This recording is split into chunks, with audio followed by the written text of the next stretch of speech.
tout ça aujourd'hui, ça te permet, ça t'a créé un certain patrimoine. Ça te génère aujourd'hui de quoi vivre. Et aujourd'hui, combien est-ce que gagne Yomi Denzel? Ça, c'est la question 1 million Combien je gagne de quoi par an? par mois. Ouais. Par mois? Ou par an, parce que c'est plus simple, parce que tu as multi de plusieurs sources de revenus. Mais Ça varie énormément et tu sais, plus tu gagnes d'argent, plus on parle en valorisation. bien Donc, sûr. plus... La valorisation, j'allais revenir juste après, c'est pour ça. si tu parles uniquement, si tu parles uniquement en bénéfice, Plus en. Parce qu'il y a tout ce qui est. Il y a tout ce qui est société, il y a tout ce qui est au-dessus. Mais aujourd'hui, tu vois, c'est la question qu'on pose aux entrepreneurs. C'est parce que ce qui vient après, c'est sur les investissements. Donc aujourd'hui, combien est-ce que, quand je dis combien est-ce que gagne Yomi, c'est combien est-ce que toi, personnellement, est-ce que tu gagnes pour vivre, faire tes activités en dehors de l'investissement? ouais, c'est vraiment une question que beaucoup de gens évitent et moi j'en ai absolument rien à foutre et j'en parle très ouvertement sur YouTube. De toute façon, Moi, vrai de vrai, on est là pour parler de choses. Dans tous les cas, Non mais c'est un truc en France, c'est ouf. Ah ouais. Moi ça m'énerve. Je comprends pas pourquoi tu dois avoir honte de l'argent que tu fais, surtout si tu as travaillé. Moi je dis pas, j'ai énormément de chance de gagner autant d'argent aujourd'hui. C'est pas que mon mérite, il y a une énorme part de chance là-dedans. Je vais pas dire l'inverse, mais j'ai pas à avoir honte de combien d'argent je gagne. Et moi, quand j'entends quelqu'un qui gagne beaucoup d'argent, je suis super content. Et des fois, je suis jaloux aussi. C'est un mensonge de dire que quand je vois un mec que je trouve peut-être moins smart que moi ou qui a peut-être moins travaillé que moi et qui fait plus de thunes que moi, des fois ça me fout le seum. Mais Oui, jamais. mais c'est de la bonne jalousie. Mais oui, mais tu vois, moi j'utilise cette jalousie, je me dis, tu vois, c'est ça qui me motive quand j'ai envie de fermer mon ordi le soir, je continue à travailler. Mais je vais pas me dire, je déteste cette personne. Et je vais en tout cas pas détester une personne parce que quand on lui demande combien d'argent il gagne, il le dit ouvertement. Donc c'est pour ça que moi, à chaque fois qu'on me le demande, je le dis. Et j'ai déjà fait des vidéos où j'en parle. Il y a des gens qui sont là, oh, tu te la pètes. Mec, je réponds à une question. C'est une information qui intéresse les gens. Je la donne. Tant mieux si ça motive, plus de personnes. Et j'ai absolument pas à m'en cacher.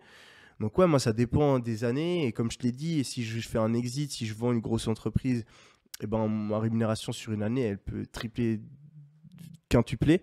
Donc ça dépend énormément, mais en moyenne, je dirais que je gagne 10 millions par an, pour moi. Ok. Ce qui est, Peut-être un peu moins. ce qui est pas mal du tout. Ouais. Ce qui est pas mal. Du coup, avec tout ce que tu gagnes, comment est-ce que tu te crées un patrimoine? C'est pour ça que je pose la question justement de combien est-ce que toi tu gagnes pour revenir sur la partie comment est-ce qu'aujourd'hui tu investis ce que tu gagnes pour te constituer un patrimoine. Alors moi, j'ai une philosophie par rapport aux investissements où depuis que je suis très jeune, j'ai de la chance sur certains trucs, mais j'ai jamais de chance sur... dès qu'il y a un peu de hasard dans un truc, typiquement, j'ai jamais été au casino parce que je suis convaincu que je perdrais toutes mes thunes. Toute mon enfance, quand on jouait à pile ou face avec mon frère, il me niquait à chaque fois. Imagine-toi, quand j'étais gamin, mon frère, il avait une chambre 2 fois plus grande que la mienne. Parce que il a gagné à pile ou face. Genre, j'étais le grand frère, mais le mec avait une chambre. Et toute mon enfance, c'est ça. Donc j'ai appris assez tôt à pas trop être tenté par le gambling, etc. Surtout que j'ai une personnalité où quand je gagne de l'argent, je suis content, ça va. Mais quand je perds l'argent, j'ai énormément le seum. Donc entre gagner 1000 Ça balles, va, c'est humain. C'est... je gagne 1000 balles, je suis content. Je perds 1000 balles, je pète un plomb. Donc, j'aime pas du tout me jouer, ouais, faire du gambling. J'aime pas du tout parier et tenter des chances. Donc, l'investissement, je le vois comme une manière de préserver l'argent que j'ai gagné. Je le vois pas comme une manière de gagner de l'argent.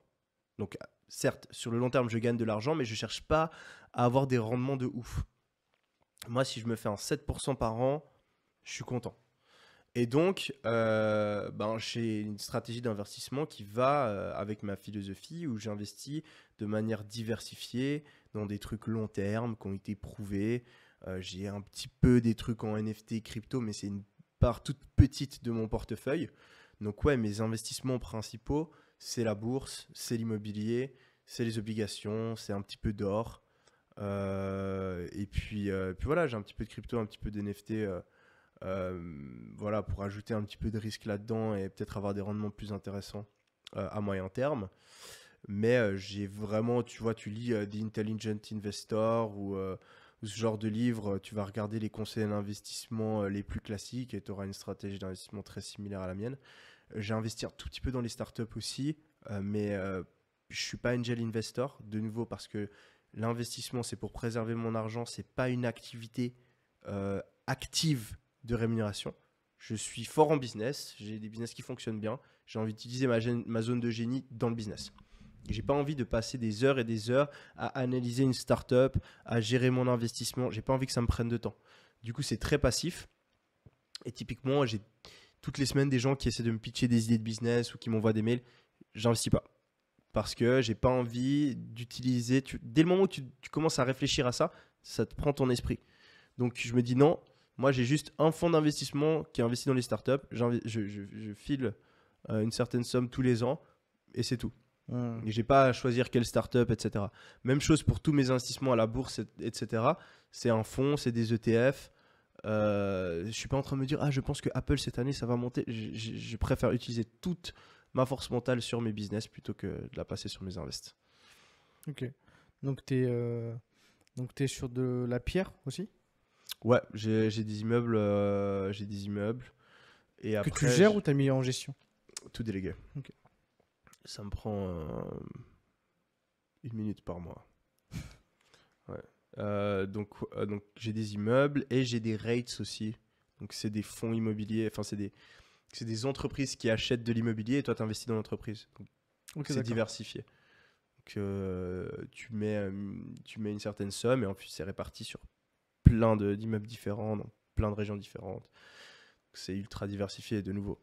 C'est super liquide et passif, donc tu n'as absolument rien besoin de faire. Et tu peux acheter pour 1000, tu peux acheter pour 2000, tu peux acheter pour 200 000, tu peux vendre. C'est comme si tu achètes tu vois, un ETF à la bourse.